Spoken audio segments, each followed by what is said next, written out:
Look at that. So we're doing 2 different platforms, y'all. Yeah, We're doing I'm trying something new. mhm. We usually do just YouTube, so we're trying something new with this. Ticker Talker and YouTube. Yeah. And we're gonna be doing a case on Warren Jeffs. Oh, this is important. Yeah. We're gonna be doing something on Warren Jeffs. We're gonna talk about child marriage in the United States because a lot of people don't understand child marriage actually and what it means in the United States, and some statistics on essay, and then we're also going to be talking about who Warren Jeffs is. We'll also be talking about what the FLDS church is, because a lot of people don't know about the FLDS. No, Mom. So we're because- on 2 different platforms right now, just so you have a heads up. And if you can hear us, please give me a thumbs up so I know that you hear us. Yeah. 'Cause we want to make sure, because we're trying to. We got Ticker Talker and then Yeah. YouTube. So if you notice that we're looking at 2 different things, That's I why. may have to move from this Yeah. because I'm trying to.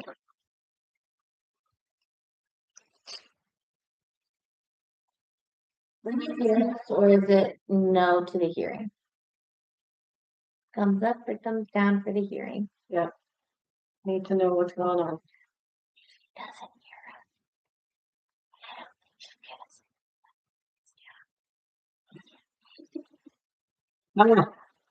us. I'm pretty sure. Did you turn the mic on? The mic's on. Have you turned Yeah, it's allowed. Or we wouldn't be able to. No. We wouldn't be able to do this. Oh, Kitty, kitty. Ma, can you hear us? I don't think you can. Stop eating stuff. Did you turn on the mic down here? It is on. Okay, click on it. Hang on, she said something. Yes. Okay. Okay, so Yay, Angie. yay! Angela, we're trying something. We're on 2 different platforms right now. We're on TikTok We're on TikTok and YouTube. yeah.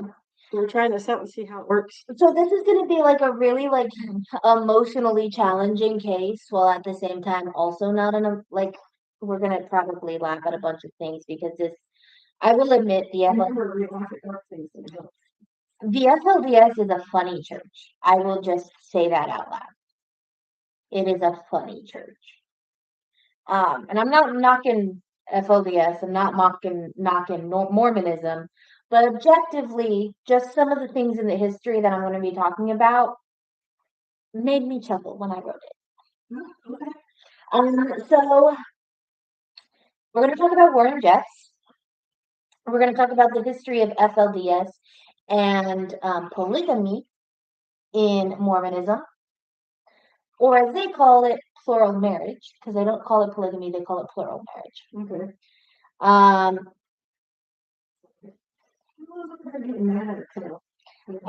And then we're going to talk about child marriage. There's actually a lot of information on child marriage in the United States. You don't want to hear about? Let us know. So let's first talk about the history of polygamy or child marriage in the Mormon Church. It was a big thing in the early Mormon Church. The founder, Joseph Smith, was said to be married to 33 to 49 women. Historians say that Joseph Smith got interested in the idea of polygamy because of the Bible.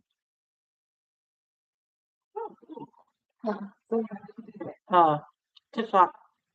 It gives an AI summary of what we're discussing. And it tells people so they can ask questions. So married to 33 to 49 women, historians say that he got interested in the idea of polygamy because it was in the Bible. And that was an interesting idea to him. And the fact that there were men with multiple wives in it, that's just something that got him going.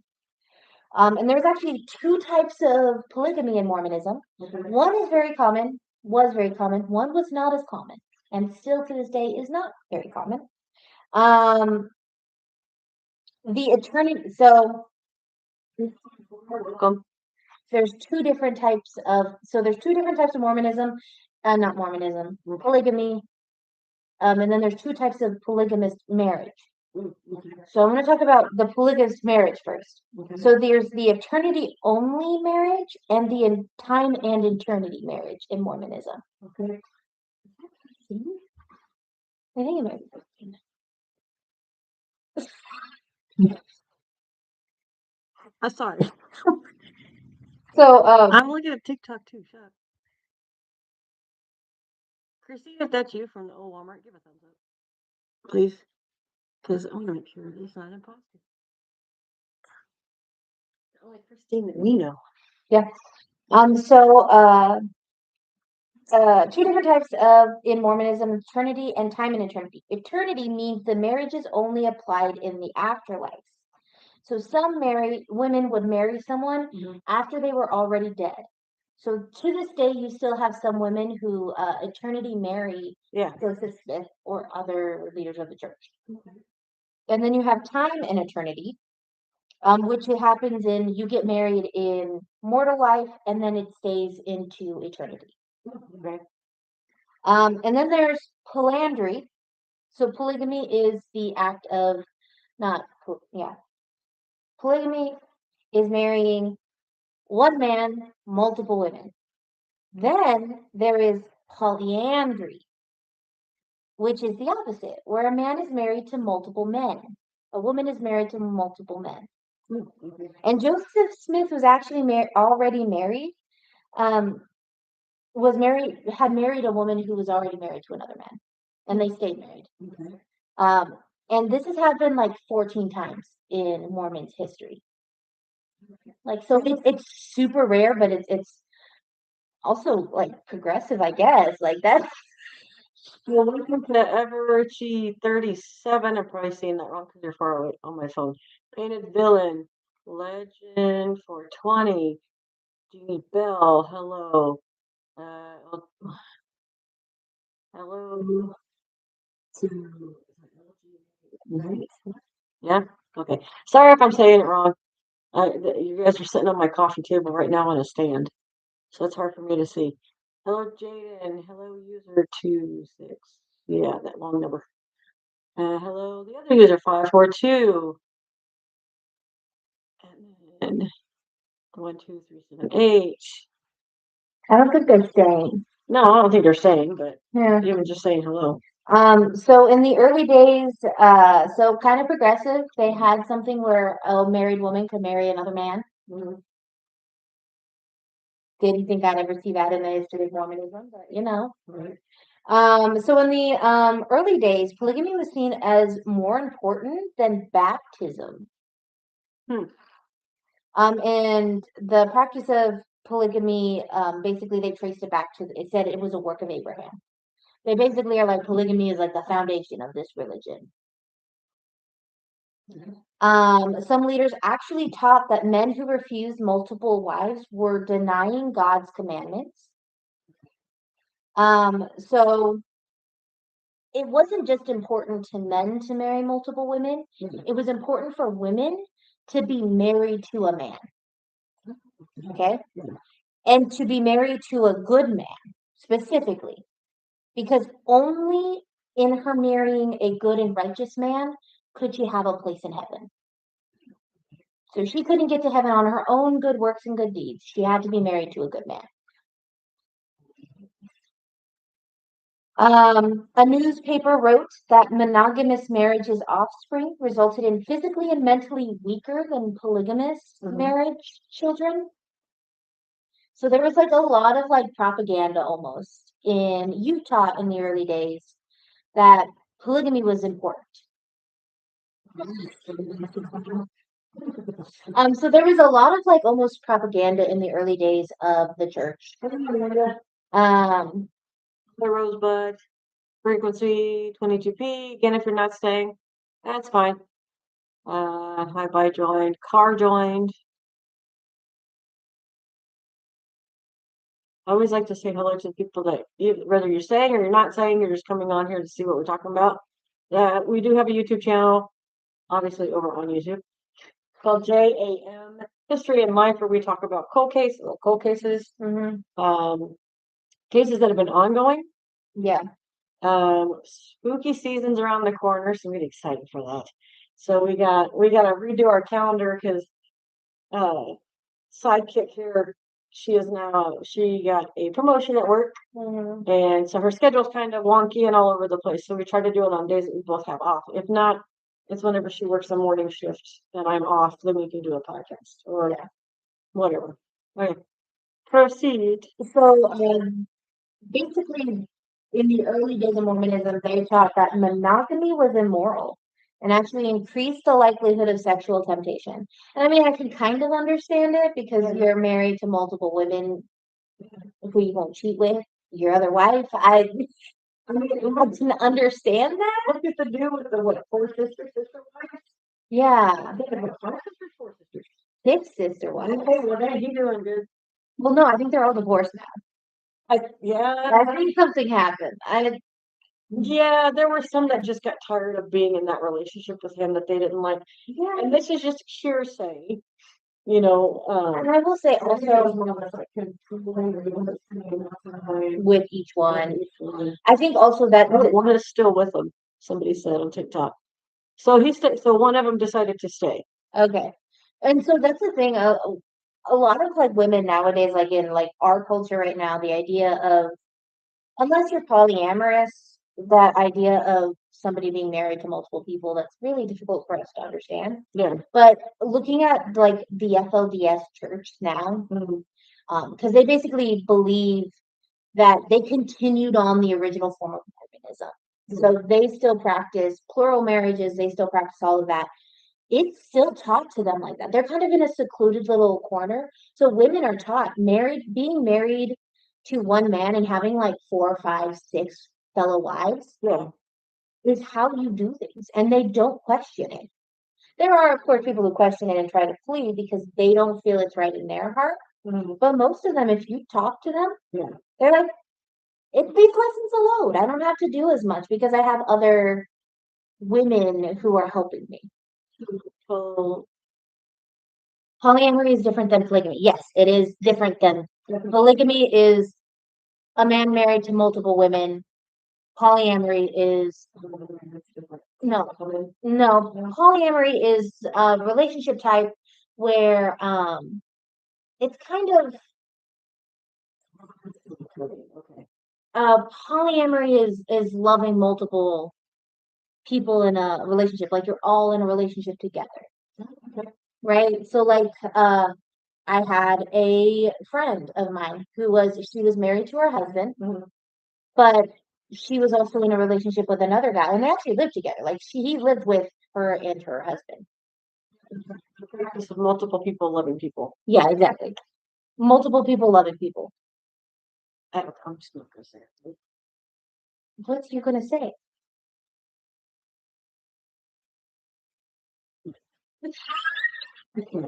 So yes, it is very different. Polygamy is typically associated with religious reasons. Polyamory is love. Okay. Yeah. So and then polyandry is basically a harem, a reverse harem where a woman is married to multiple men.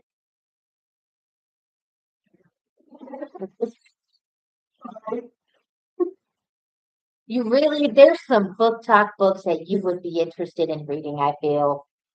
It's a mindset that one person can't fulfill every need for someone else. Yeah, I can see that. Yeah. I mean, you may be in love. You're in love with the one person, and you're with the main person, but only like I don't know how to pronounce that person's name. I'm so sorry. I don't want to butcher your name. But the comment that just made there. You're married to one person, and you're with that one person, and you love them. But like they're saying, you can't fulfill everything. So maybe he can only fulfill, or they could be a female or male, can only fulfill like maybe house duties. Yeah, that's all they can do. They can't do other things. Yeah, and something like that. I mean, I get it. And also emotional things. Like there are some emotional needs that some people cannot. There may be a dude in there that's like, "Hey, girlfriend, I got you." Yeah, something like that. To where, like you're saying, emotional needs that one partner can fulfill and another partner can't. Well, my mom says, and YouTube. Robin is still with Cody. Mom must watch it. I can barely stand one minute, let alone 3 or 4. Well, that's good to know. Yeah, it's yeah, there's some book talk books that, not my type, but Okay, hold on. Jonathan Torres invites you to co-host with one other creator. no. But no, we're gonna let it go. Okay. Sorry, if anybody tries to do that, we're new to doing the TikTok thing, so give us a little time. Yeah, we're just We're trying to figure out if we can do this or continue. I mean, we'll probably do both, yeah, but we just gotta. and we do cases. So like I do hours upon hours of research for like these cases that we do. So like I did hours upon hours of research on the FLDS history and everything. Yeah. And then like our spooky season, off the side note of kind of what we're talking about. But for people that we don't have a TikTok just for J.A.M history and life. It's either done on her TikTok or mine.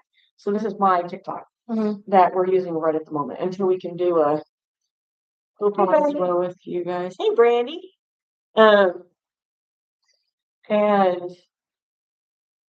like she's saying, what we do is we do case histories. We do different type of cases, whether it's a cold case, old case, new case, an ongoing case. We did that with the Long Island serial killer as an ongoing case. That was a fun one. When you'll know when it hits close to spooky season because our clothing starts changing. Yeah, we get a little bit spookier with our clothing. We get a little spooky season. So spooky season is for us starts in August because it's a lot, and we go from August to pretty much end of October. So you guys get like maybe 2.5 months of spooky stuff. So if there, and no joke, either Facebook, I'm going to say Facebook, on TikTok or YouTube, if there's a case that you think we should do, we've done a lot of cases. Like you said, Long Island ST.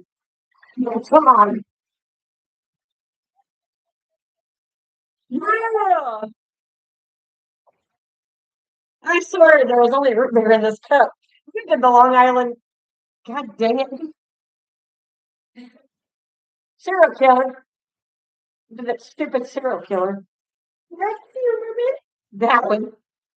And there's a lot of that too. Just a heads up. These are live. These are not edited. This is what you get. I read a script. We never follow the script. Uncut. Yeah. Uncut. I don't edit crap. We'll go on long tangents in the middle of the For some stupid reason, we'll be like, hey, and then we just go off. I'm not going to say that one that I just said again because for some reason I can't say it. So we did that killer.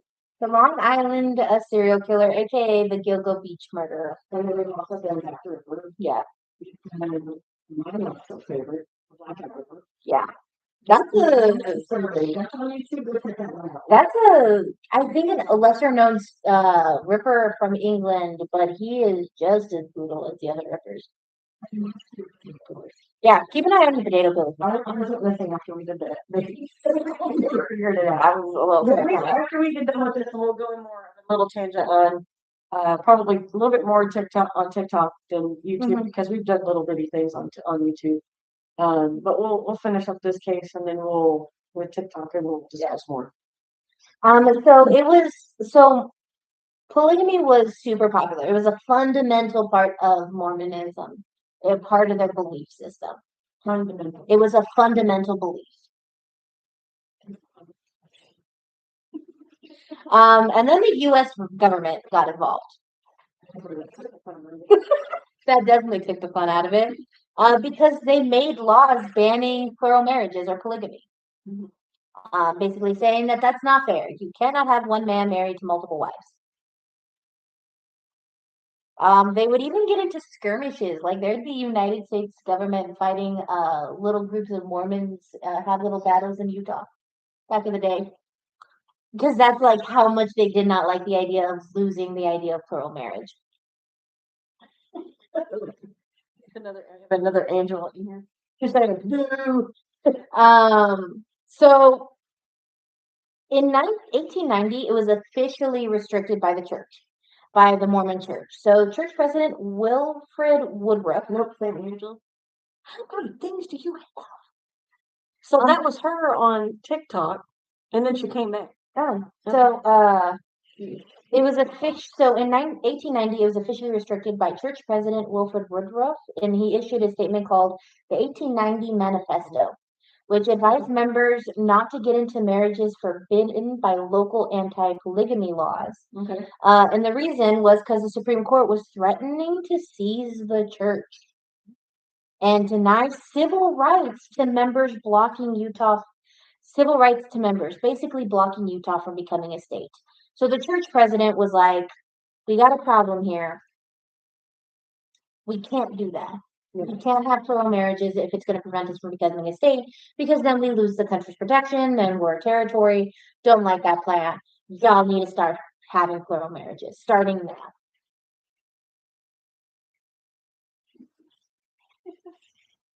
I mean, you could invite her.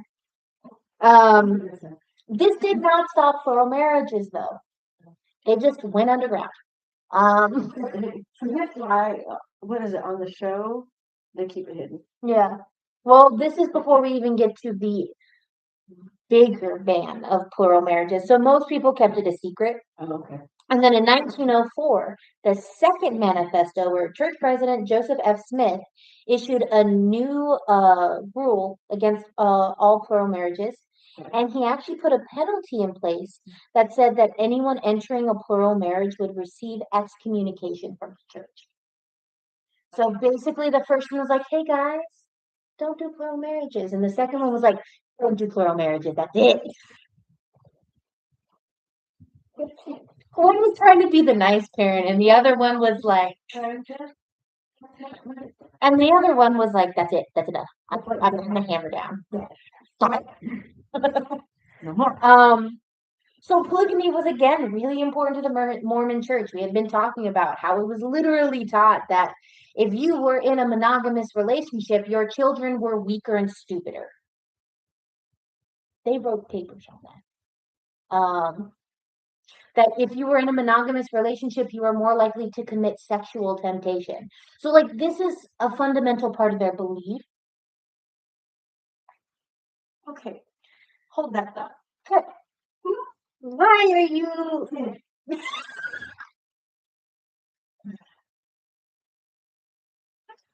Trying to find words, sorry.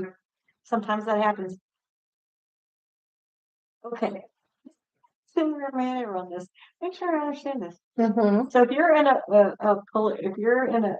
monogamous relationship, mm-hmm. then there's a possibility of you're more likely to fall into sexual temptation. You're doing that? You're in multiple. No, because technically you're in a relationship. I get that part. You're married to multiple women, right? So if one person does not, let's say for example, a monogamous relationship, you have an instance where the wife doesn't want to sleep with the husband, right? Right? In plural marriages, oh, I feel sick, I'm just going to pass him on to the next one, the next wife. There is literally times in FLDS, I've seen conversations with FLDS women and other people in plural marriages where they're literally like, oh, we'll do a trade-off on the days. Kind of. No. No. Yeah. No. But then again, you have to remember that many of these women are born into this idea, and the idea of having multiple wives is so ingrained in their thought process that to them it's normal. To us, it's not normal. To them, it is completely normal. Yeah, I could see that. Because, like you said, it's like they're born into it. They pretty much get conditioned. Mm-hmm. I'm gonna say it like that instead of the brainwash. I'm gonna say they're conditioned. Yeah, they get conditioned from pretty much when they start walking and talking, all that jazz. And we'll get more into the conditioning, because at a certain point, I would argue that the FLDS stopped being just a section of Mormonism and started becoming a cult. That's a good thing to know, Mom. She doesn't share her husband. Yeah. So. Just blows my mind. Okay. TikTokers, just saying, because again, we don't get on here very, very much on TikTok to do this. When she does cases, I know nothing. Yeah. I know nothing of them, and because for me, if she was to tell me, "Hey, this is what we're going to talk about," you're not going to get the reactions that you're getting. Yeah. So that comment of her making, if you're in a monogamous, that's going to be a word. Monogamous. That word. If I can't say it, she says it. I just point at her because she can say it because I can't for some reason. If you're in that type of a relationship, and they say you could be tempted to temptation, in my head, how my head thinks of it and my brain thinks of it is like, well, you're already in that. You're in a relationship. I get you're with multiple people, but that's still a temptation. That you're not fully. But you're married in the eyes of God. You're married in the eyes of God, and you're supposed to. Again, remember, these women are taught that they're husbands. So in Mormonism, a fundamental part of Mormonism is men are given priesthood. If they are deemed righteous men, all men are granted priesthood. And if you are righteous enough, you are a leader in that church. So virtually every man is a leader in the church. So if you're married to a good man, right, that man having multiple wives is not a problem because it's not sexual temptation necessarily. It's just doing the action to produce children. Because another important part of Mormonism that I did not mention was have as many children as possible. That is why in FLDS communities, you will see women with one woman will have 9 kids. And then another woman will, and that, again, married to the same man, will have like 10 kids. Good. It was a TV. You know, they invented a TV and books. Just saying. TV and books. But to them, having children is a way of staying in grace with God. That's where they take poking fun and little serious. Sorry, did you? Sorry. No. Okay, I'm on a tangent. Throw it out there. I was doing research on my mom's maiden last name. Mm-hmm. Okay. And I don't know where the heck I did that. But when I looked up her maiden last name, because it's Scottish. So I did learn that.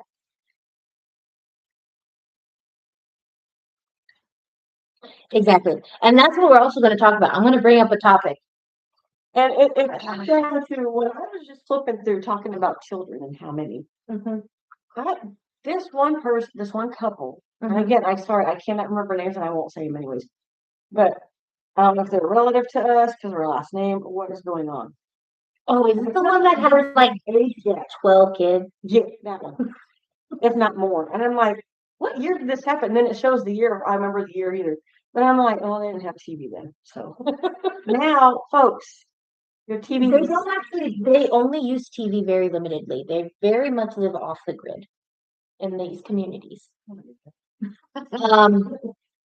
So it was so polygamy was important to the Mormon church. See, but that sounds normal now. People having 9 kids. Well, her great grandmother, Angela's great grandmother, had 9 kids. My grandmother had. Yeah, back then that was normal. Now My grandmother had 9 kids. You know, I don't know how you're gonna pay for all these kids. Oh, her kids.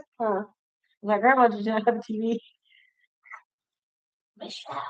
It was my stepmom's parents. So you know. So the Mormon church is also called the Church of Latter-day Saints. It's like a baseball team too. Yeah. It's called the Church of Latter-day Saints. So yes, so Mormonism changed their title to the Church of Latter-day Saints.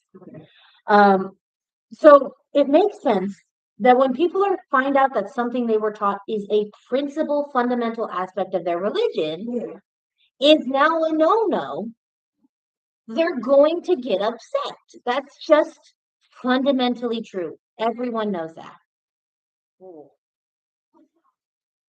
The cameras adjusting. Was now something that could get them excommunicated. So not just like get them in trouble with the church, but forcibly remove them from the church and no longer say they were righteous in God's eyes.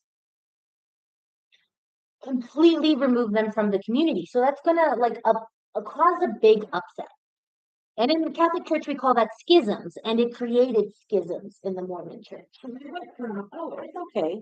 you can have this, this, and this. To now saying that ain't right. He will be removed from the church. Yes. So that kind of created this backlash. And people didn't take it well. So some people thought that church president Woodrow Wilson, the one who wrote that thing in 1890, was like, guys, stop the plural marriages, please. That's, oh, Your dad, no, yeah.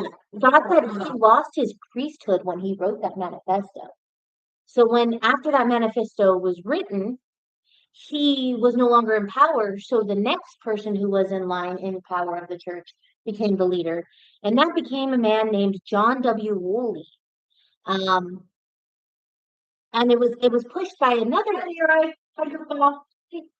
It was pushed by a man named Lawrence C. Woolley. So basically, his son was like, "Oh, Woodruff Wilson is no longer the leader of the Mormon Church. My father is." Heads up, because you just came in. we were talking about Warren Jeff's child marriage and the FDLS. FLDS. So yeah, just so you have heads up, so you're not like, what the heck are they talking about? Okay. And not only that, I'm Jamie. Jamie's on YouTube while you're on TikTok. Nice. So yes, and we're trying 2 platforms right now. So Yes. we're doing both. So I'm just going to do a little bit of backtracking so you can understand the location. Brigham Young actually went to a place called Short Creek. And it was claimed to said that when he was in Short Creek, he said, "This will be the head, not the tail of the church." This will be the head, not the tail of the church. And so basically, after he said that, a bunch of Mormons were like, "Oh my gosh, this is like the biggest place to be." So a bunch of Mormons started going to Short Creek and living in Short Creek. Um, and in this community of Short Creek, a couple of men were excommunicated. A bunch of the men who lived in Short Creek were excommunicated from the church because they said, "No, you told me plural marriage was a fundamental right of Mormonism. And now you're saying I can't do it?" I'm not, it makes sense why they were so mad.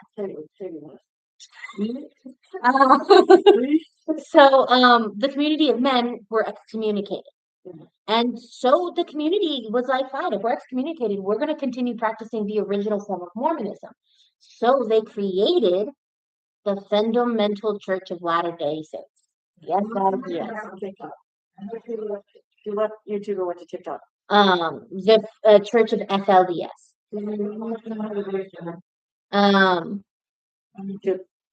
So the community kept up the practice of plural wives, and in 1935, everyone in Short Creek was excommunicated.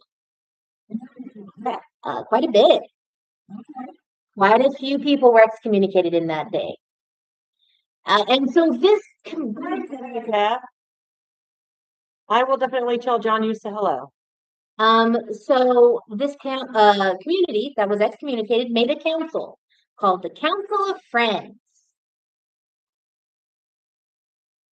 Why that makes me laugh? And they made their own community. They were dedicated to preserving the practice of plural marriage. But eventually, as we've seen with some schisms, I think the Catholic Church is a great way. You see the Lutheran Church split off, and then all of a sudden you see the Anglican, all the different religions coming from that one thing, and the Catholic Church is like, "Hey guys, you guys create your own religion. I'm gonna sit here." So while the Mormon Church just sits there, these groups that had been excommunicated start separating themselves out, and they start building different communities.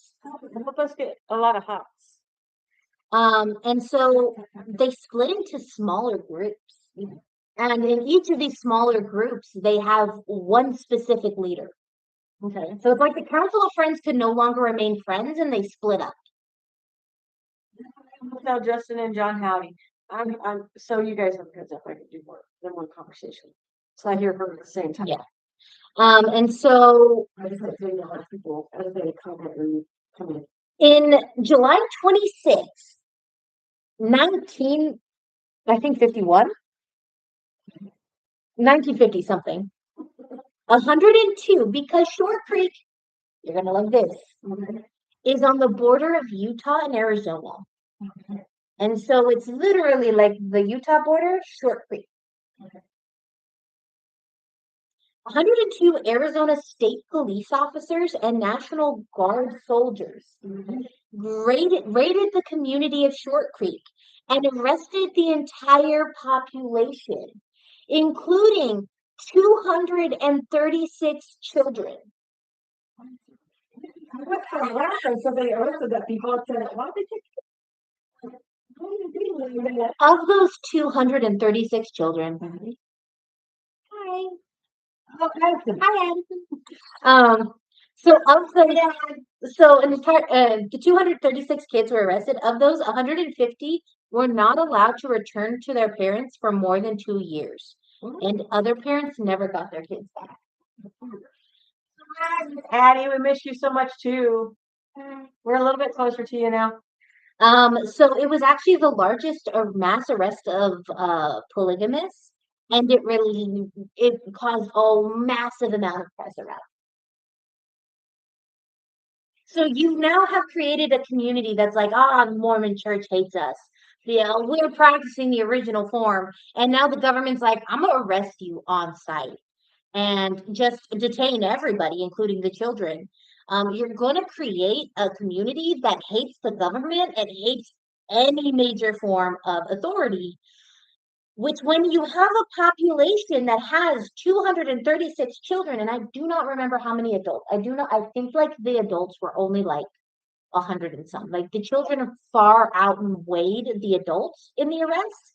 Do not do it. No. She's not listening to you. When has she ever listened to one of us when she gets one of her bad ideas in her head? I will not do that. You might have seen flow, but you didn't get enough from your house.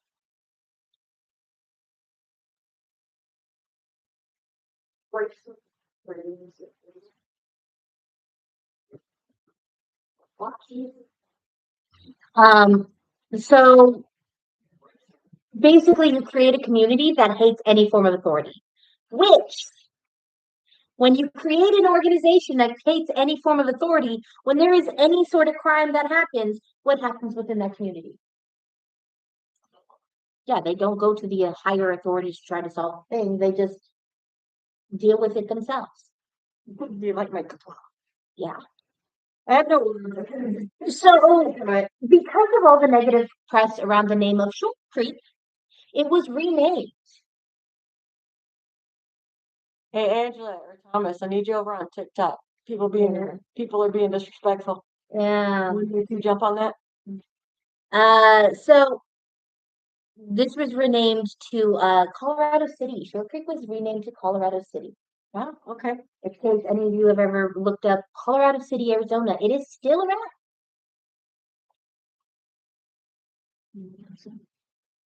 Yeah, filter comment. Yeah. So that means it's on. Yeah. Tap link to review the hidden comments. I don't want to freaking. How do I do this? Oh, hey, look, there you go. You block account.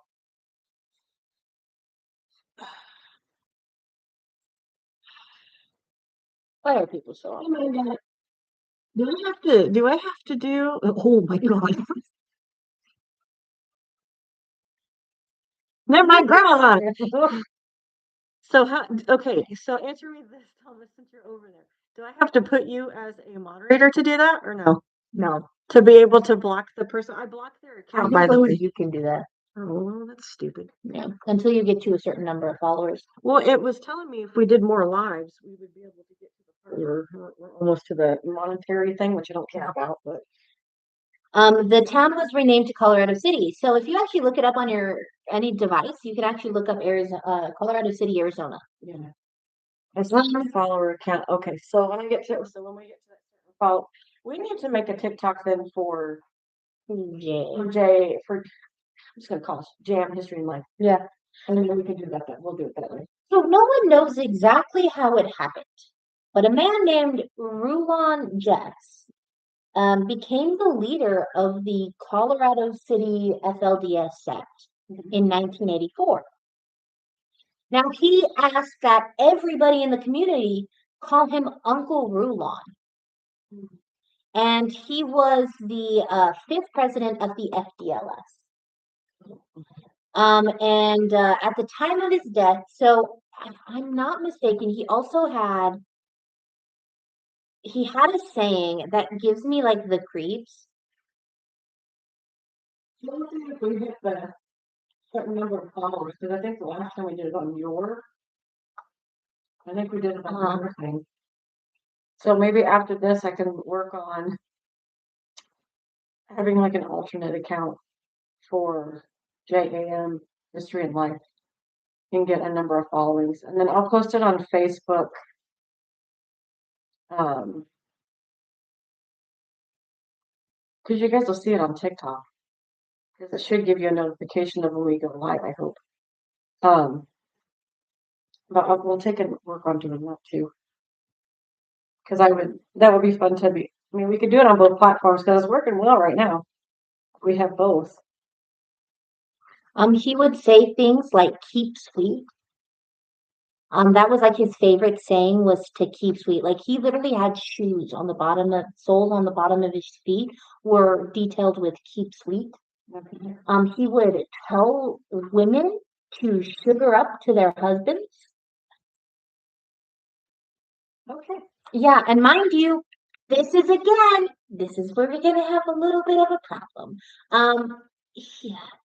When he was the leader of the FDLS church, the leader of the FLDS church, yeah, exactly. F is keep sweet. That was his big thing. He would literally be like, he would be talking to somebody, and he'd be like, "Why are you doing that? Keep sweet, keep sweet." Like that was his big phrase. And everybody knew him for the saying "keep sweet." Why is it not? No. I can approve that. Because it's okay. It's gonna like filter the comments, so I apologize, guys. I have to go in and approve it. Yeah. Sorry. And exactly how he also said it was really creepy. Yeah. But he would also tell women to sugar up to their husbands. And he also called some of his wives sugar wives. No. Yeah, so there was he is an interesting man. I don't want to ever do research on him. At the time of his death, when he was 92, he was thought to have 65 wives and 65 children. With 33 of those 60 children being sons. Yeah. So finally, when Rulon dies at the age of 92, his son, who's not his oldest son, it was actually his youngest son, Warren Jeffs, took over the FDLS. He said he was going to be in charge. Seem like that's a good thing to me. It's not. Before we begin our talk on Warren Jeffs, we're going to talk about child marriages, some statistics on SA, and we're also going to talk about just acts of reporting. Because again, remember, this is now a community. Yeah, I've seen, he's this is now a community that hates the government because they literally have a history of being raided by the federal government. They do not have an executive authority except one person who lives in their community. So now you have, this is the perfect, and I hate to say it, the perfect breeding place for pedophile. Yeah.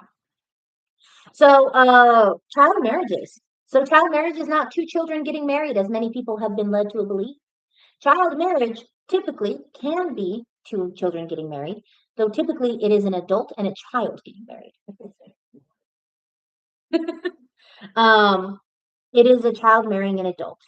Now, child marriages, as recognized by the UN, by all kinds of major federal governments, recognize it as a severe yeah, it is regarded as a severe human rights violation, as it impacts young girls, restricting their autonomy because they are no longer able to control their own autonomy. Their husband controls it. Their health, and also economic potential. Because the younger a woman gets married, the less likely is she is going to work and be able to provide. She is just going to be staying at home. So globally, again, this is globally, 1 in 5 young women are married before turning 18. Approximately 12 million adolescent girls are married every year. Yeah. Now this is gonna be kind of upsetting.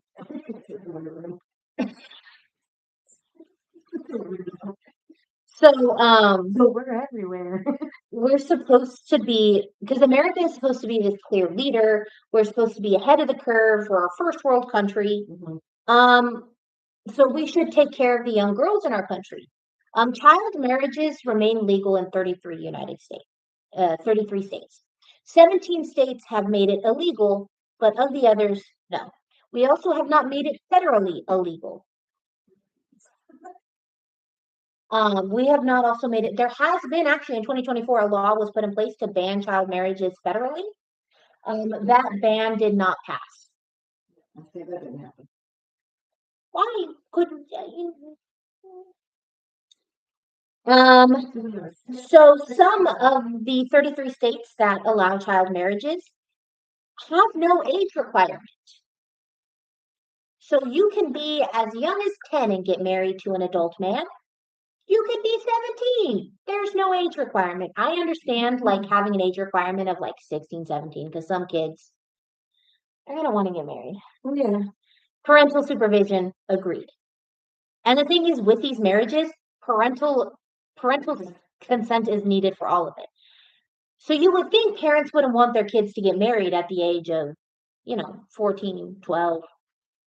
I guess not, because it happens. There's gotta be somewhere in there has to be money for it. So when I was looking at a chart of rating from 2000 to 2015 of the age groups of girls that got married in child marriages in the United States, mind you. And again, this number is not completed and this number is not new because states do not have to report the age of the marriage. States don't have to. They don't have to admit how many children are getting married in their state. There's no requirement for them to do them. When this study was like, hey, how many children are getting married in your state? The state said, oh, this number doesn't mean we actually know the real. They're probably going off of, the ones that are 18 and above, not. Yeah. Under the age of 18. So from the year 2000 to 2015, 3 girls in the United States got married at the age of 10. 3 girls married at 10. 2 got married at the age of 11. 10 got married at the age of 12. 51 got married at the age of 13. And 985 got married at the age of 14. The higher the age is low. Yeah. They call you all pedophiles? Yeah. They call you all pedophiles. Now, again, these numbers are not necessarily correct because states are not mandated to report the numbers. And it is not the government's #1 priority to monitor child marriages, according to them. I feel it should be. I'm just saying.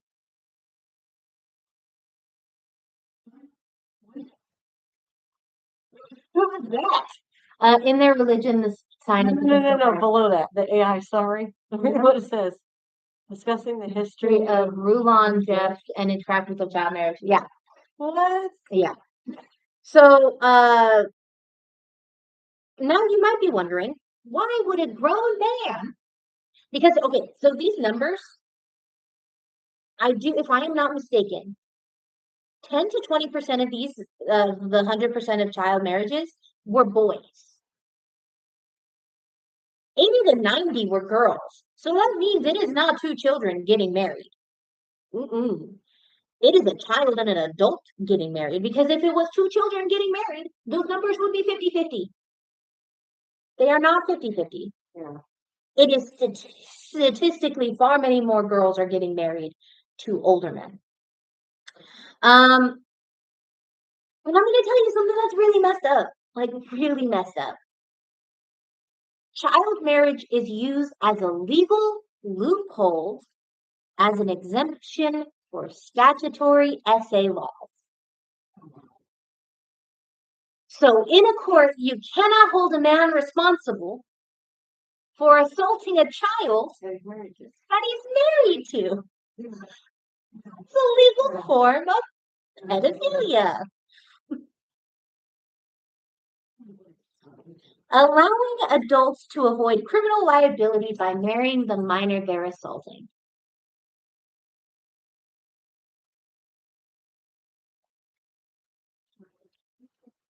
America, y'all.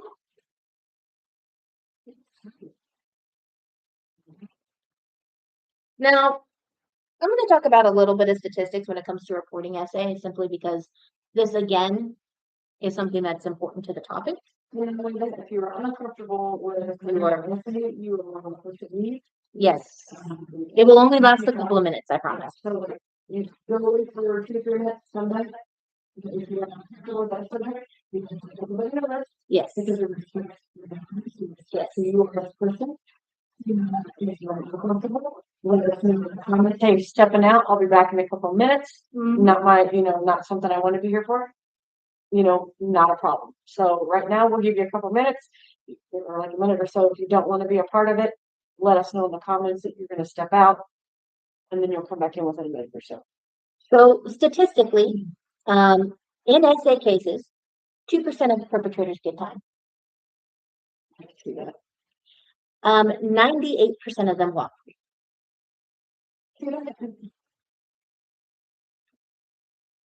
All right. For every 1,000 cases of SA, 50 lead to arrest, 28 cases lead to felony convictions, and only 25 are sentenced to any kind of incarceration.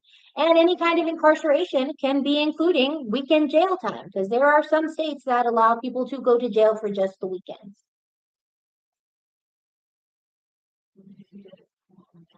Yeah. Only 310 out of 1,000 survivors actually report to the police. 80% of female college students do not report to the police. When adults 65 years or older experience SA, 72% do not report. They're older. 20% feared retaliation from their abuser. 13% thought it was a personal matter, so it did not need the police involved.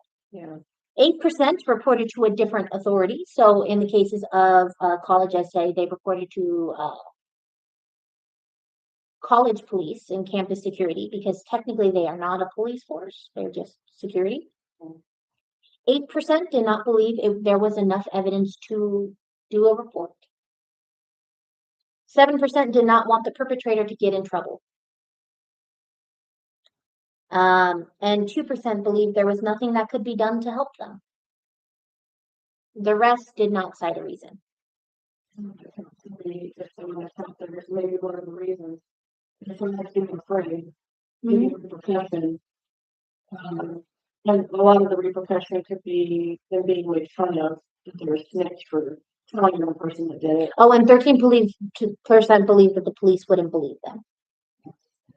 Yeah, so. So, yes. Biggest. The husband essay will sit there and say, well, it was my fault. So why would I? Why? Because the person that did it makes feel. Or I hate to say this, even society. I mean, a girl goes out to drink with her friends and then somebody slips something in their drink. Oh, it was my fault because I went to go drink with my friends. Hence why when you go out and you're going to go with people you trust, men or women, keep track of your drinks. Talk to the bartender. They now have a system. Yeah. Yeah. Not only that, I guess there's fingernail There's polish. fingernail polish. There's cup cup cozies that you can put over your cup. But just the fact that we have to have these things is kind of upsetting. Never leave your drink unattended. And if you do leave your drink unattended, Don't drink it. Yeah. Always ask for something and never keep it in front of you.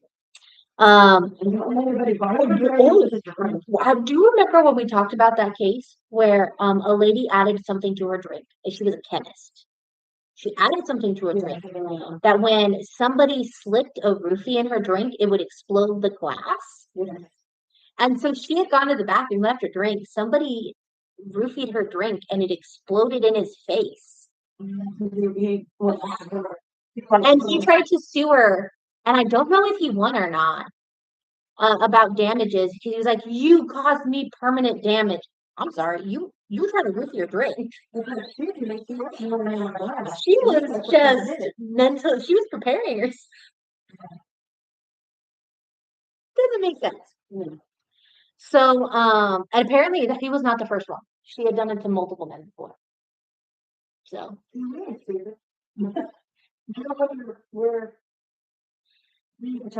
Now, when it comes to religious structures, this kind of changes the statistics because the structures of the institutions protect the perpetrator almost always. Now, in studies done, it takes about 23.9 years to tell someone they were abused. So for 23 years, they keep it to themselves, and then they come out and tell somebody that it happened, on average. Which is already a big delay compared to most essays reporting. So many do not come forward due to heavy emotional burdens, such as citing shame with, I think it was like 27% said it was shame and 18% said it was reinforced by guilt by their institution. Citing, all things that are taught by religious institutions is wrong. If you're going through something like that, you think it's your fault. 69% of survivors keep silent initially. Extensive cross-denominational data shows that nearly all reported perpetrators in religious setting abusers are male, over 98%, with the vast majority of identified victims targeted by trusted authority figures within their specific organizations. Now, the Mormon Church has had its child sex abuse scandals, not including the FLDS ones. The Church of Jesus Christ of Latter-day Saints faces severe public scrutiny and hundreds of lawsuits regarding its handling of child sexual abuse cases. Investigations revealed that internal help lines staffed by attorneys frequently instructed lay bishops not to report abuse to law enforcement, citing clergy privilege and privacy policies. So basically, there's a helpline. In the Mormon Church, there's a helpline that if you feel like a child is being abused by somebody in the church, you call it. You do not get the police. You get a lawyer for the Mormon Church.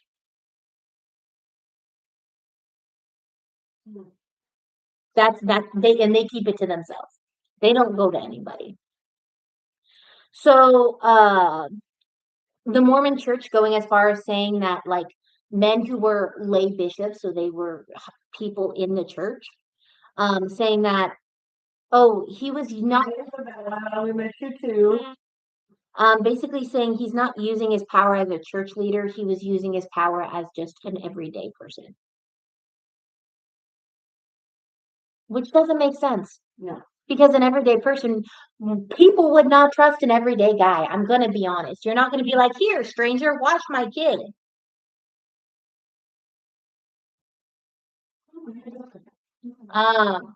You're not going to take your kid and hand him off to a completely total stranger. No, the reason you handed your child to this person is because he was a part of the church, a leader in the church. So, oh no, I lost my spot. So now that we have tackled the hardest part, which is the statistics on child marriage, essay, and all that other stuff, we're going to be talking about the man, the myth, the legend, Warren Jeffs. I hate him. So Warren Jeffs was born December 3rd in 1955. He was president of the FLDS after his father passed away. And he was actually born 2 months premature. And this got into his parents' head that he was blessed by God because prior prophets in Mormonism had been born prematurely. So they were under the impression that because he was born 2 months early, he was blessed by God. Hence why, when his father died, it did not go to the eldest son as being leader of the FLDS church. It went to him because he was ordained by God. Okay. We all know what happens with people when they're told they've been ordained by God. They get an ego, a big one. So what did not help was that Poulon Jeffs was called a prophet by the FLDS church. So this actually relates to a title he has received called later on. Because after his father's death, the FLDS church started to call Warren Jeffs the president of the FLDS community, the prophet of the FLDS community, the seer of the FLDS community, and the revelator of the FLDS community. Basically, he was the supreme power in the FLDS community. And by him being the leader, he could do no wrong. And what he said was the law. What he said went. You did not question Warren Jeffs. He said something, he did it. You do it. And I'm going to talk about this later, but I'm going to mention this. This is how powerful he was. So remember, an important fundamental part of the FLDS community is the fact that they're continuing on the original form of Mormonism, plural marriage. And one of the key fundamental things about plural marriage is women have to marry a man. Multiple women can marry the same man, but women have to be married. Men have to marry women. They have to have children. The more children, the better, right? Warren Jeffs gets arrested. Spoiler alert. He gets arrested. He gets put in jail. And he reveals a revelation he got in jail. And his revelation is that people in the FLDS community need to stop getting married and stop having children and stop having sex. And the community does it. There is images of cribs, of whole entire buildings having all of their cribs, because there used to be every single wife in a community were like, if a guy was married to 8 wives, like 6 of those 8 wives were pregnant. Now none of them are. None of these girls who are literally taught that their soul, which depends on marrying a righteous man, are being told you can't get married because a prophet said you can't get married. So your soul is in danger because you cannot marry a righteous man. That's happening. They're not having children. It's dead quiet. That is how powerful Warren Jeffs. That is how much this community believed in him and had faith in him. And that's where you get into the argument that he's a cult leader. But I struggle with using the term cult for one reason. What is the difference between a cult and a religion? Is there really a difference? Honestly, time. Honestly, time. In the early Catholic, like for example, Catholic. I'm Catholic, right? The early Catholic Church was called a cult in the early days. Now it's a religion. Church of Latter-day Saints was called a cult in the beginning, and now it's a religion. Scientology, still a cult, but I'm pretty sure in a couple of years, going down the line, it'll be a religion. These things, it goes with time, it changes with time. So to say that this is, I struggle with the term of calling it a cult, because what makes it different from a religion other than time? It has a religious figure. It has its doctrines. It has its teachings. We just don't agree with it. But that doesn't mean a religion's not a religion if we don't agree with it. So, he's practicing this religion, and he is the ultimate supreme leader in this religion.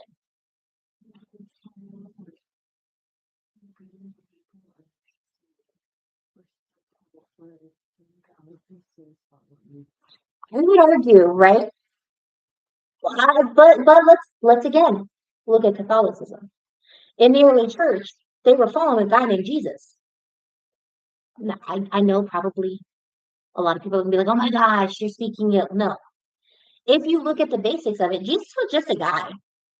Like like we see him now as something else, but at the time he was seen as just a guy teaching some really whack ideas.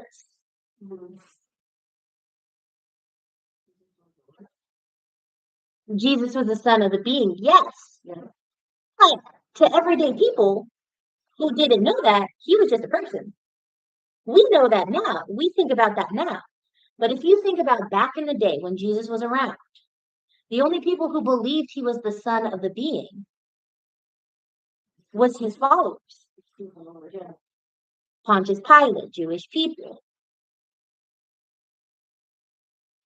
Exactly. He said his father was. Warren Jeffs is not saying he's the ultimate power. He's saying he's getting all of his ideas from God. I'm just saying. I'm just saying. This is at least how I see it, the difference between a cult and a religion. Cults often they say they're getting stuff. The one that was making people drink the Kool-Aid. Did we talk about him? No, we haven't talked about him yet. Well, guess what? That's interesting. Yeah.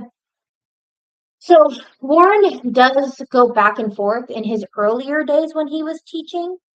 He was not saying he was God. He said he was receiving revelations from God. But in later on, once his ego gets to him, essentially, he starts saying he's God. Yeah, when he can no longer fit through the door, he's saying he's God. Exactly. He's changed it. So in the beginning, it kind of changes as time goes on. Yeah. You know what did the Kool-Aid? Yeah, he did. Okay. What did you want on Mr. Jim Jones? But when it comes down to it, I'm just saying, what is truly the difference between a religion and a cult, other than really time and looking at it? Because even then, my thing about the cult is every people that get together, either on a nightly thing or at certain times of the year.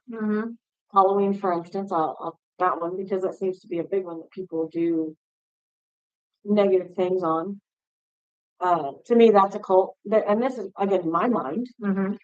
We're gonna do the comparison of differences of how she sees it and how I see it.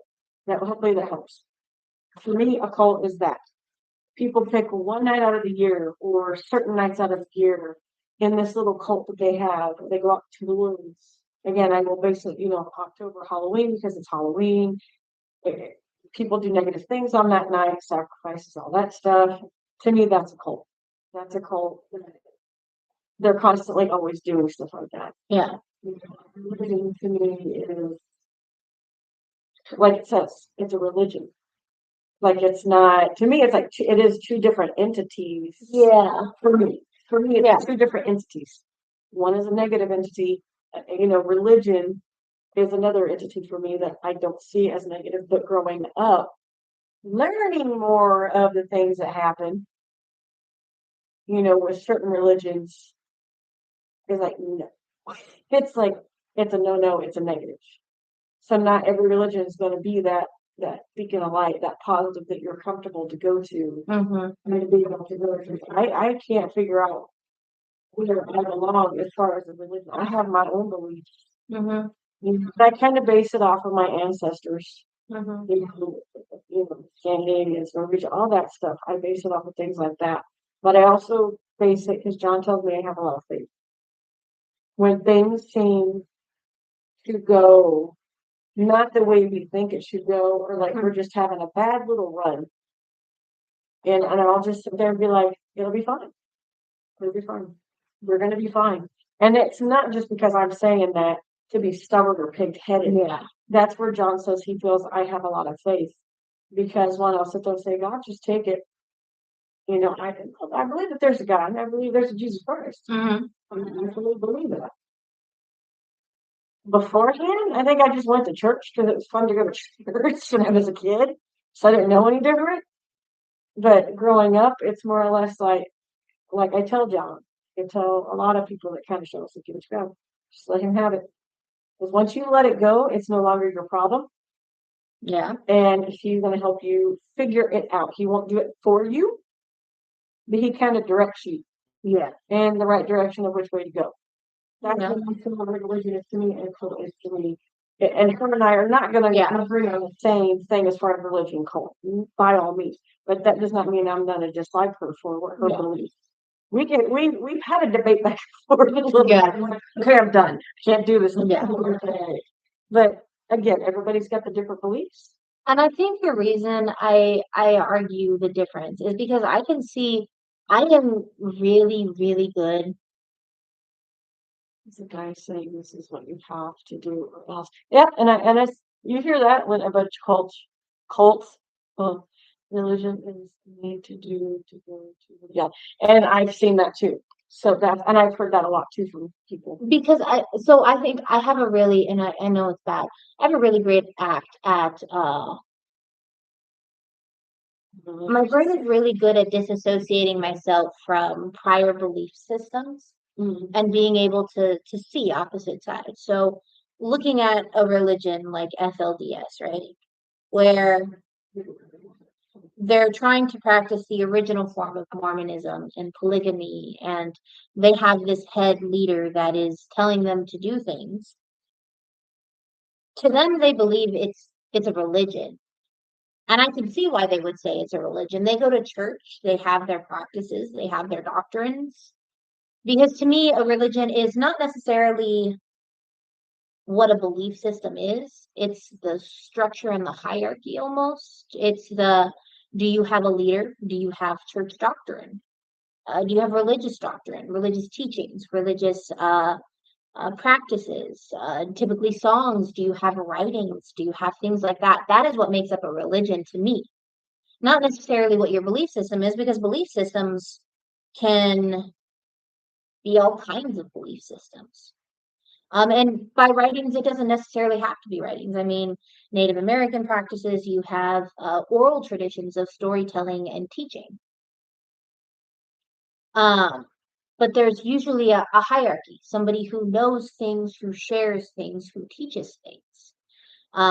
There's the stories that you tell, the traditions that you carry. That's what a religion is to me.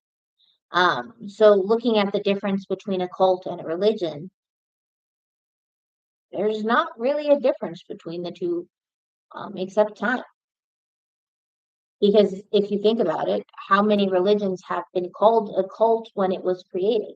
I mean, even Christianity, when it was first created, the Romans called it a cult. Judaism called it a cult in the beginning. So yeah, well, that's at least my version of religion. So now we're going to talk about the fun part. Yeah. We all know what happens when men are given absolute power. Or, when women are given absolute power, we can do some bad stuff too. But mostly men, as we talked about statistically, 98% of men are sexual predators. So he was the leader and he could do no wrong. Now, a part of his responsibility as the FLDS leader was appointing marriages. They don't get married because you love a man. You get married because the leader of the church appoints him.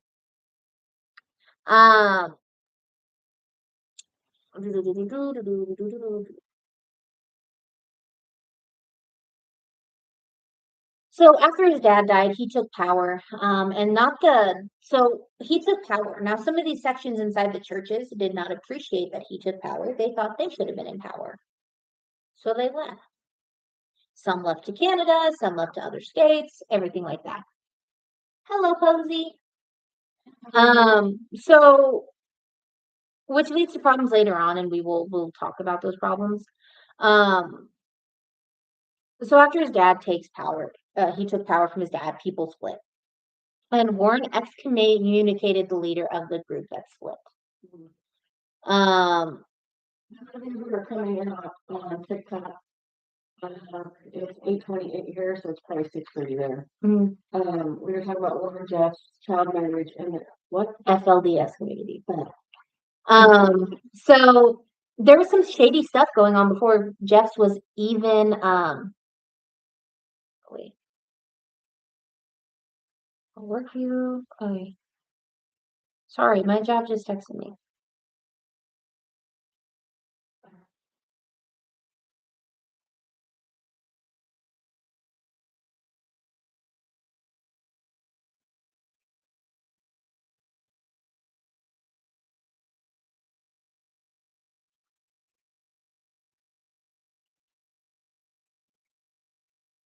Sorry, one of my fellow managers needed something, login information.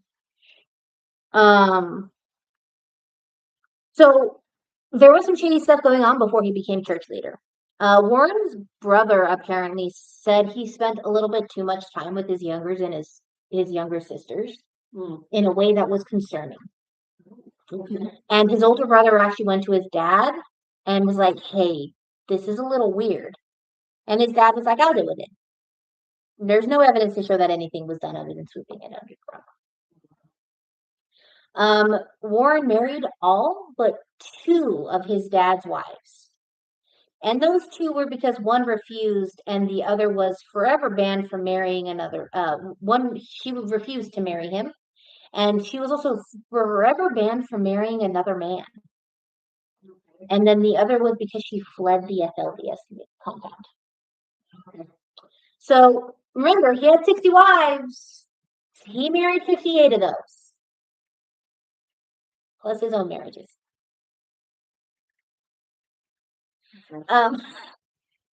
Now, as the leader of the FLDS community and the prophet of the community, they believed he was in active communication with God, and he was the one that performed marriages, and he was responsible for assigning husbands and wives.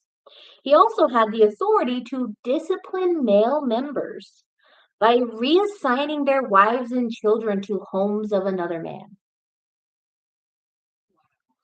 Because of the amount of wives that these men had, they had also multiple homes. So many of these men had like 2, 3 houses because they had so many wives and so many children and all that other stuff. Yeah, they had multiple homes. Yeah, some of in this Short Creek, they kind of like have to drive to like a home. Yeah. I think this is like the first one or the middle one, and then the wives are on each side of the house. Yeah. So you were seen as less than if you had less than 3 wives. Yeah. It meant that you had irritated God and the prophet because only if you had 3 wives could you get to heaven. So the fear of a man of Warren Jeffs going, I'm reassigning all of your wives and children to different men was a big fear for a lot of these men if they did not go with him, because that meant they would lose their spot in heaven. Unless he was there wasn't all their wives. Yes. Keep. Like 1 or 2, they would reassign them. So the idea of the prophet taking away your wives, kids, and homes, because he could also take away their homes, was terrifying and honestly a great tactic to keep men in line and not have any of them challenge what Warren Jeffs was doing. In January 2004, we do not know the reason why, but he this power of his, and Warren excommunicated 20 men and reassigned their wives. Guess I'm not going to heaven like that. Warren excommunicated 20 men and reassigned their wives, kids, and homes, and reassigned them to different men. I don't know. So until the law intervened, Warren controlled. Yeah. So until the law intervened, Warren controlled almost all of the land in Colorado City, and it was estimated to be worth $100 million. Now, the land was taken after his arrest in 2000 and should be sold to the people living on the land. Kind of. So they willingly signed over the land to him. Okay. So it was his land. Yeah. But when he was arrested, they took the land and they're like, okay, I guess we'll sell the property rights back to the people who are on it. Which is great. Except most of them don't work because they were women. I'm just saying. It's a weird and interesting choice, and it actually leads to some of the problems we actually have in another case that we're going to be doing. So we have a little knowledge of Warren, and we're going to start talking about his crimes. So in July of 2004, Jeff's nephew, Brent Jeffs, filed a lawsuit saying that Warren had essayed him in the late 1980s. And he also wrote a memoir recounting incidents alleging other forms of child essay done by Warren and also his brothers and other family members.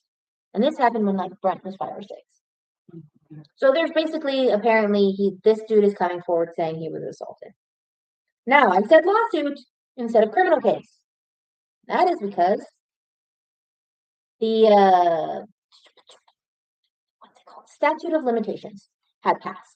So after a certain period of time, statute of limitations passed, you can no longer do anything criminally against them, but you can do something civilly against them. So you can sue them if they lose the lawsuit. They can be held civilly liable for their crimes. It's just criminal court cases, you have statute of limitations. So somebody can be civilly held liable of a crime, but not criminally held liable of a crime, simply because of the statute of limitations. Doesn't mean they didn't commit the crime. The court is saying you committed the crime. We just can't give you jail time for the crime because of the statute of limitations. But we will hold you civilly liable. Okay. That's weird. I get it. Yeah.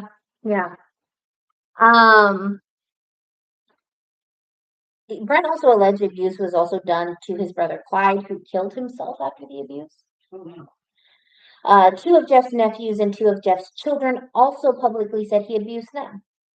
Now, you may be asking yourself, but he was married, and wasn't he attracted to women? I'm going to actually give you a fun little fact about child predators. There are 2 types. There is a preferential, which is a predator has a specific type that they like, boy, girl, type of hair, everything like that. And then there is, and they never deviate from it. That is their preferred style. And then you have, and most offenders fall under preferential, but then you have equal opportunity. These are predators who typically, they're very impulsive. They're not very smart. But whatever, if they can get, they see an opportunity, they're going to take it. Right? Those are actually our majority of the ones that are caught because they're impulsive. They don't think. It's just in the moment. They are situational. Now I'm going to put in my 2 piece about Warren. I think he is a situational predator. But he is a situational predator that was given complete power. So he could keep himself out of the limelight. Hence why he was assaulting boys and girls, because he's situational. He saw an opportunity, he took the opportunity, he was just easier to cover his tracks compared to a preferential. Okay. It's literally the worst of both worlds. So he's able to cover his tracks. He got off on the power, like most abusers do. He used his being a prophet to cover it. So in the end, so it didn't end there. In June of 2005, Jeff was actually charged in Mojave County, Arizona, with essay of a minor and the conspiracy to conduct essay with a minor for an incident in 2001. He conducted a marriage between a 14-year-old girl and her 19-year-old cousin. Wow. The girl apparently begged Warren's father to wait until she was older or to give her a different husband. And Rulon had actually agreed. He said, fine, I'll wait. Or I'll give you a different husband. And when he passed away, Warren did not give her that same grace. She alleged that she was SA'd in that marriage and she repeatedly miscarried because of it. She eventually left the community. In July of 2005, Arizona's Attorney General's office distributed wanted posters offering $10,000 for information leading to his arrest and conviction. He was living in Arizona. And what year? 2005?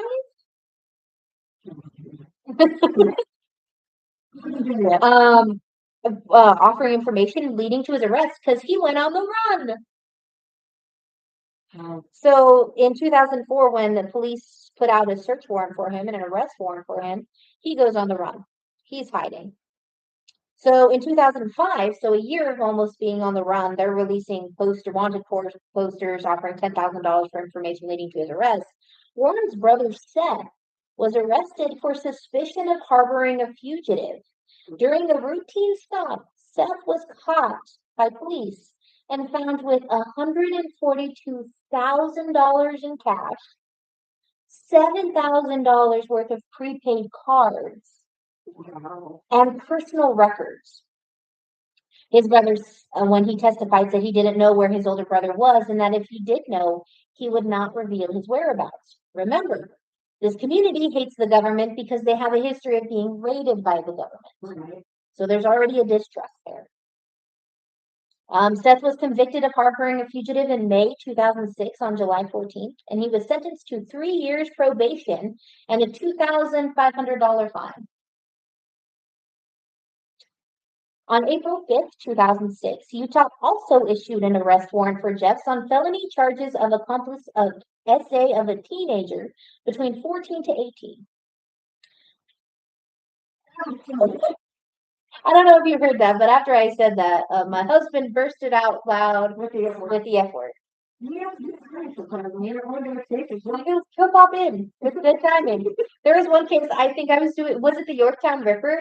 And I said that he literally had done something horrific and egregious. And all of a sudden you hear, yeah. He's upstairs on his computer. See, we don't do our podcast upstairs because he's very loud. Yes. And I'm really in the bathroom, but you would still be able to hear him. Clearly. We need to, and our room's not ready yet. No. We're trying to get it ready. Yes. We're trying to figure out what we're going to do. We're doing this in the living room.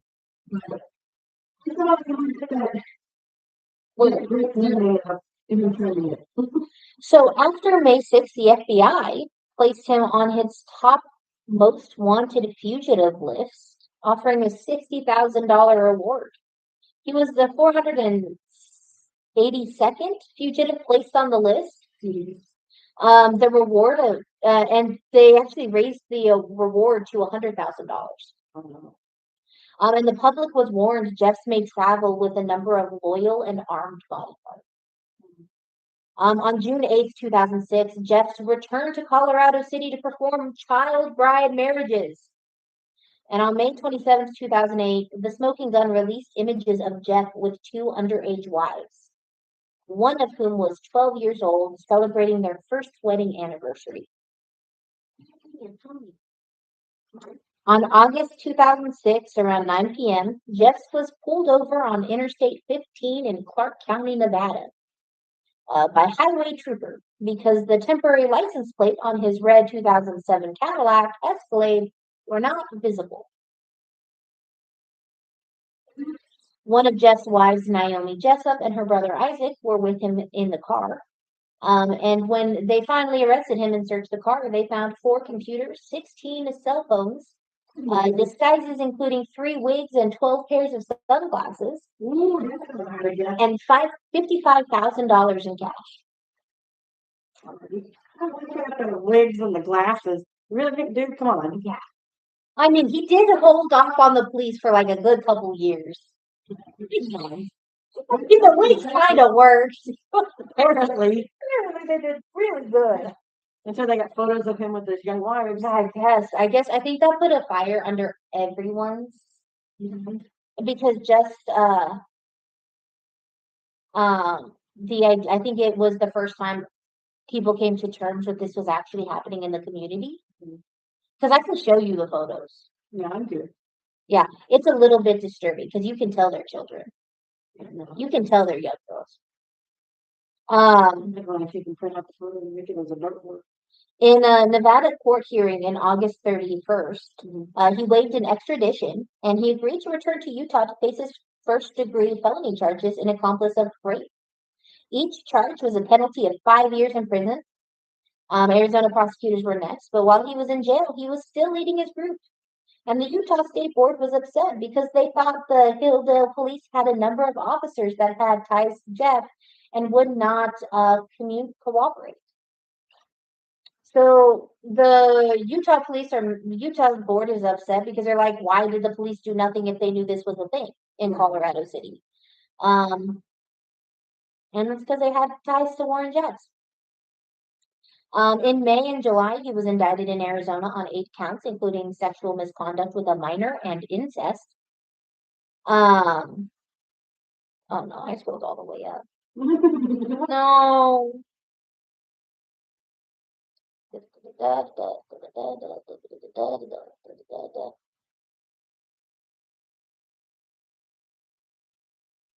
Sorry, the group chat is going off.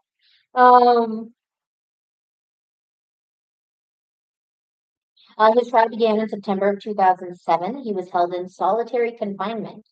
The trial lasted 14 days, and he was found guilty of two charges, being an accomplice to SA.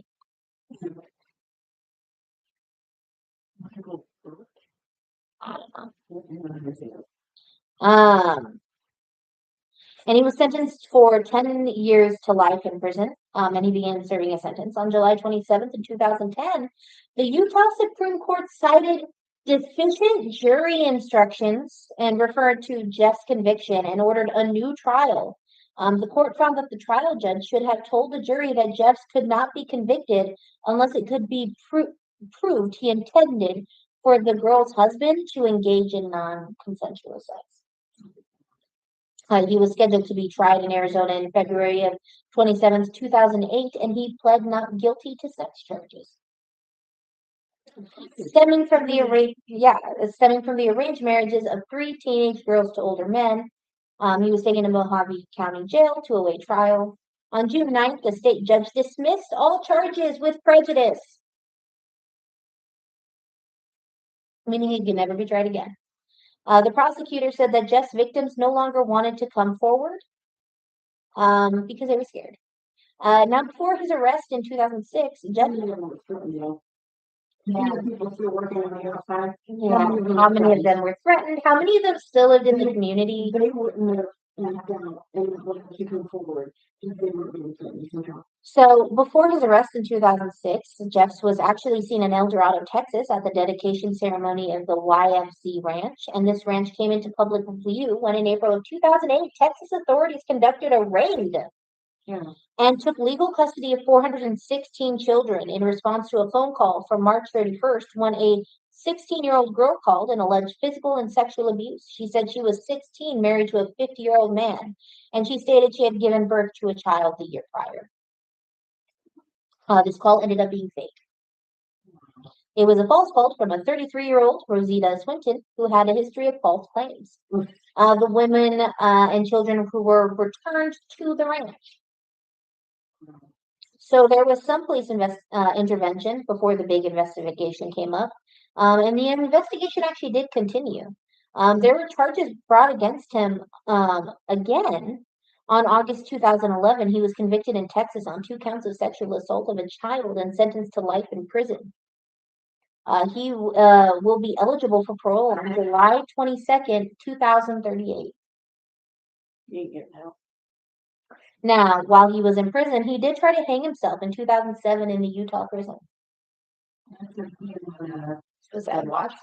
On July 2008, he was taken to the Mojave County Jail in Kingman, Arizona, to a Las Vegas hospital for what was described as a serious medical problem. The sheriff did not specify the problem, but he said it was serious. Jeffs has engaged in hunger strikes, and his doctors and lawyers said it was for religious reasons. Okay. In August 2009, a judge ordered this, just to be force-fed. On August 29th, 2011, Jess was taken to a hospital in Texas and put in a medical coma after excessive fasting. He predicted the world would end in 2013. We're still here. He called for his followers to prepare. While he was in jail, he released a book called Jesus Christ, Messages to All Nations, compiling various revelations that he claimed to receive copies of.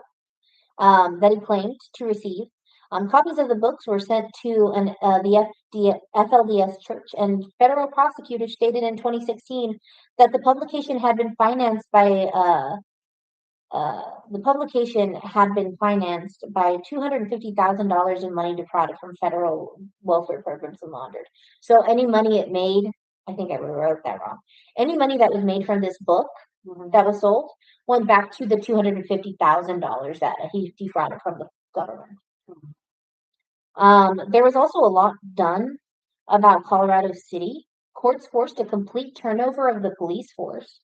So they fired all of the police officers and then rehired them based off of background checks and everything like that. And rewrote its policy and retraining officers on constitutional rights. The local government was no longer a theocracy, but it became a public body. The state took control of people's homes, and I will say, again, this community had a distrust for the government because they have a history of the government raiding them and taking things from them. So the government now all of a sudden saying, I'm in charge of your house, it's going to lead to some bad ideas.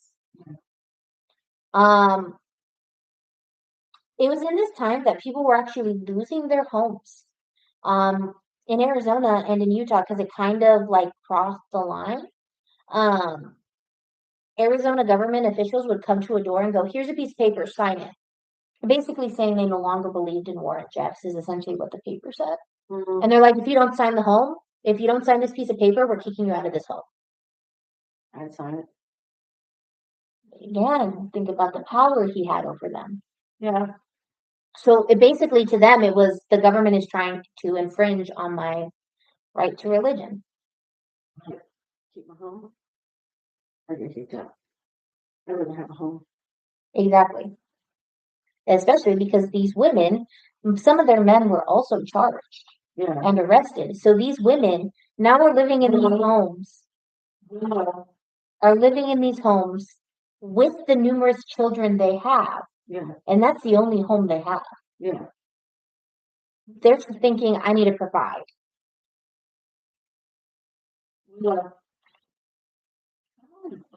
No, it's Marie or Tataru. So it's Marie. Come here.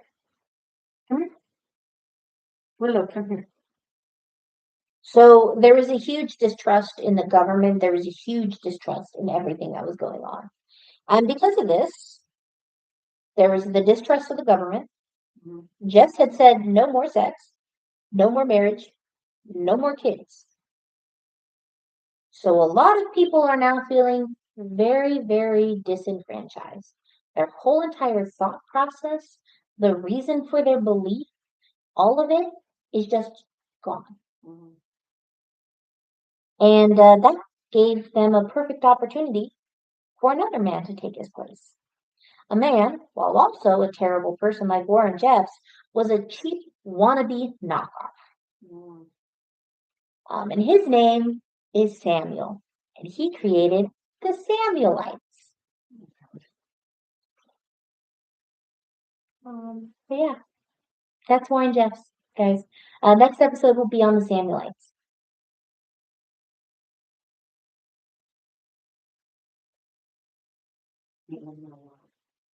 Yeah.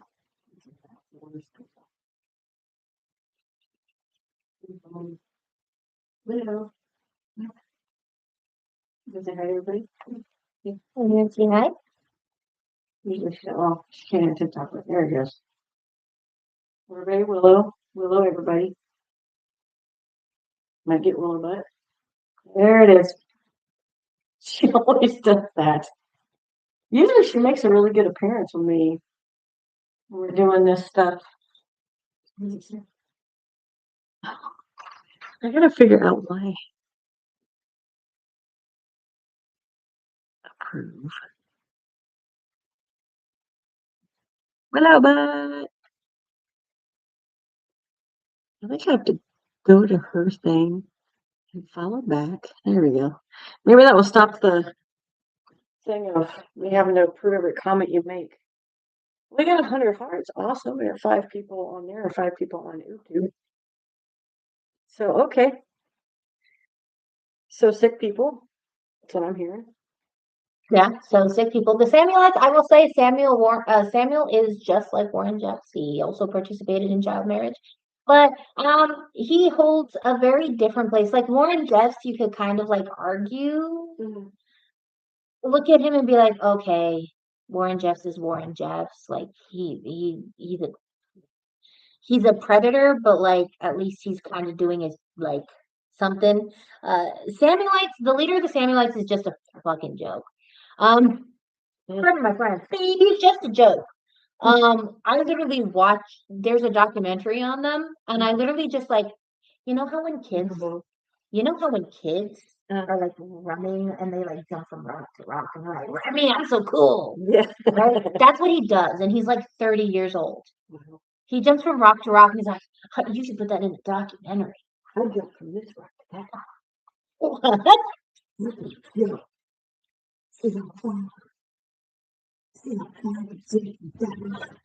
When he did that, I was like, he's like, you want to see how fast I can hike this trail? What? Wow, okay. And you're how old? 30 something? Come on, man, grow up.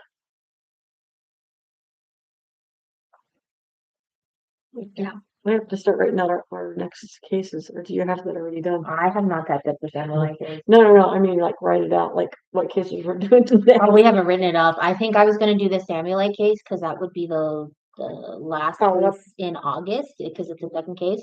And then we were going to start in August. Because next case is going to be in August. Oh, to be the first case one. Yeah. And then the second case in August is probably going to be a two-parter because it's going to be about the killer in Kansas that we have been wanting to talk about. Oh, yeah. And we're going to go by him. We're going to go by where his house was because they tore it down. Yeah, it is really, yeah, that's the energy it gives off. It's like, how he's like, look at all my wives. And I'm like, yeah. Like, even like, Sorry. like, and then like, he was so weird about it too. Like, he's like, hey, give me all your daughters to marry to like these men who we viewed as his like right-hand man.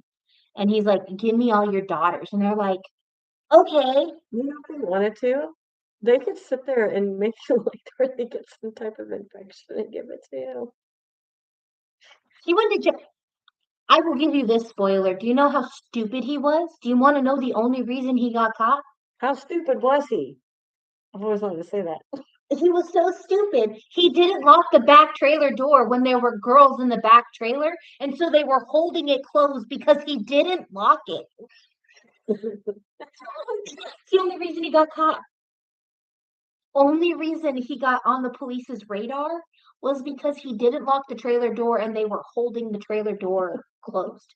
And they pulled him over because their hands were sticking over the trailer door to close it.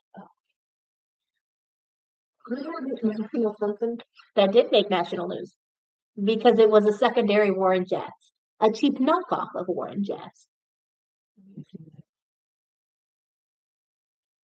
Oh, he went into the Circle K where you worked?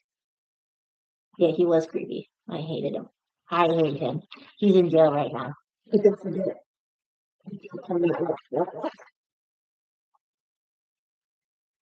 I will find the dumbest things in a case and randomly bring it up. Don't forget, he can jump. He could hide really, really fast. Wow, like a 5-minute walk.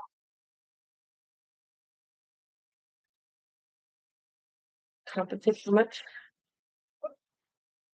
I have a feeling I'm gonna have. He was supposed to marry the Queen of England. He got a revelation. I'm gonna have fun. He got a revelation from God that the Queen of England was going to marry him. Did he know who she was at that time? You see, when the Queen of England was alive, did he see her face? Yeah, he did. How many times that woman looks like she does not He thought the Queen of England was supposed to marry him, and he was supposed to then become the leader of England.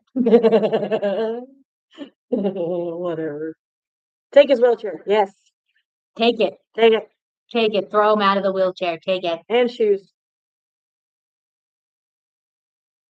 Yeah. Watch the courts. You did meet him because Samuel Bateman was in Arizona City. I swear, that's the next case sounds like I'm gonna have fun with it. He's stupid. Again, I'm gonna have fun with it. Mm-hmm. And I don't like to pick on dumb people, but if you're that dumb, if you're dumb enough to be a criminal in this day and and get caught, then there's something wrong with you. I got a lecture from him about being a better woman. What? he literally told you to do. You better be. You better be a good woman. Better woman.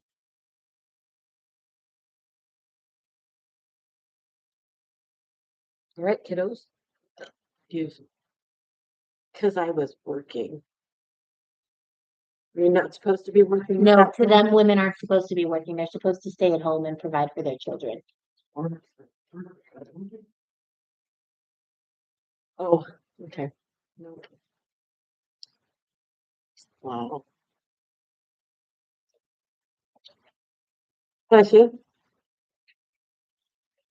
Sorry, there is a big incident happening in the group chat right now, and it's work related. It's not work related, it's personal related, but I gotta get involved in this group chat because the tea is too hot.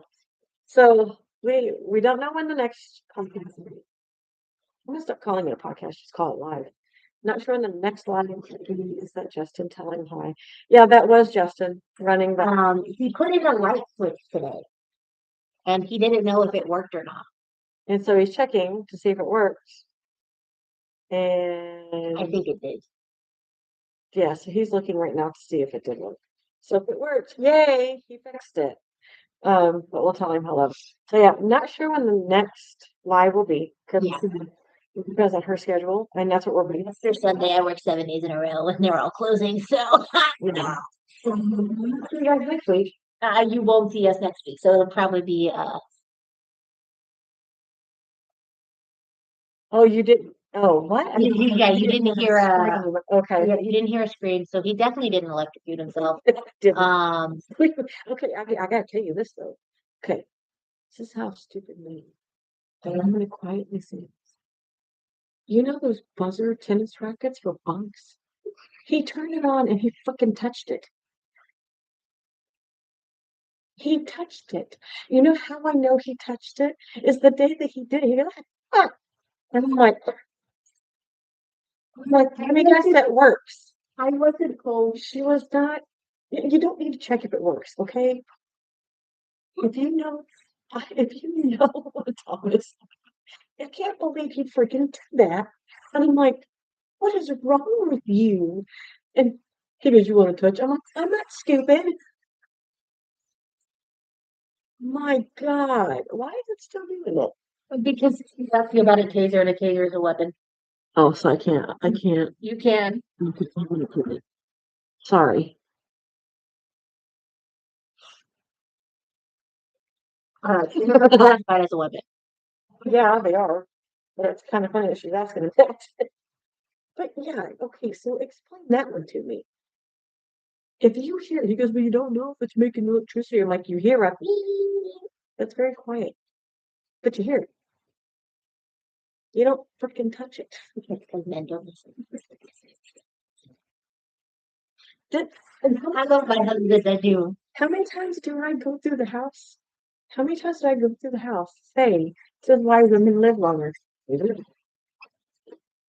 know, it gets in the AI summary, Yeah. but it says a discussion on the Samuel Bateman case, a criminal who jumped from a rock. Yeah, I want Samuel Bateman to be forever known as the criminal who jumped from a rock. So every once in a while on TikTok, came up for a conversation with a summary. and it gives a little summary of what we're discussing about now. So cut it off with you all. Thank you for joining us, and we're going to continue a little bit here on TikTok to kind of communicate more with people on TikTok to kind of let them know what we do, what we're all about, and whatnot. So everybody on YouTube, thank you for coming on here. Thank you for joining in. Love you all. See you next time. It's not going to be next week. We don't know when that will be, but we're probably gonna try and do this like TikTok, YouTube, maybe more often or as much as we can with TikTok, and go from there. Because if there's a day that we can't record because she has to work or something like that, she's working a closing, or we'll try and do it where she's doing a morning. Yeah. And then come home, rest for a couple of hours, and then get everything set back up, and then we can do it live.